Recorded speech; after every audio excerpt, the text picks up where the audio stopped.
दोसरा साथे पगली कैसे बैठल ही मड़वा पर मन मार के। हमारा रहत दोसरा साथे पगली कैसे बैठल ही मड़वा पर मन मार के। सदिया तो ठीक करू ही जानू ससुरिया जइहो नदियम जार के। सदिया तो ठीक करू ही जानू ससुरिया जइहो नदियम जार के। छोड़ देनी दिलवा हमर पगली छोड़ देनी अपन यार के। सदिया तो ठीक करो ही जानू ससुरिया जइहो नदियम जार के। सदिया तो ठीक करो ही जानू ससुरिया जइहो नदियम जार के।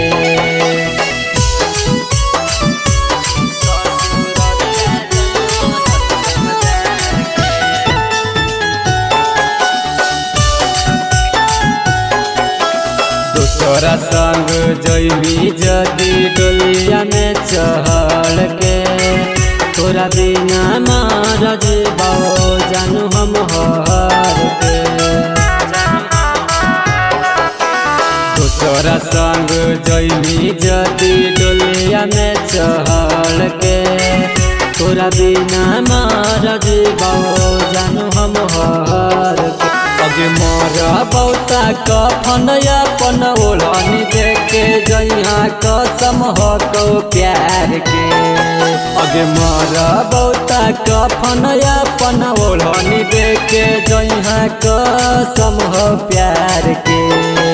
अगे सदिया तो ठीक करो ही जानू ससुरिया जइहो नदियम जार के। सदिया तो ठीक करो ही जानू ससुरिया जइहो नदियम जार के।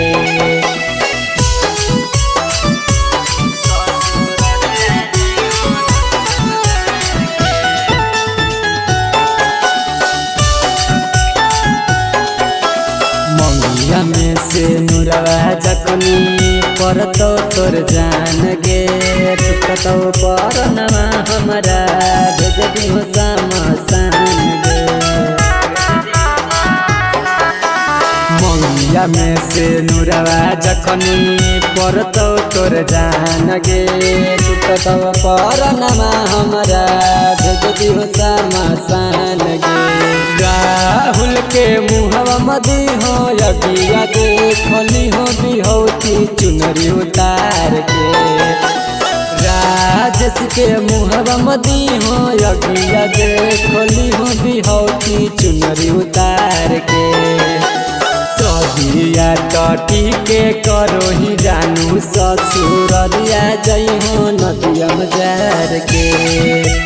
सदिया तो ठीक करो ही जानू ससुरिया जइहो नदियम जार के।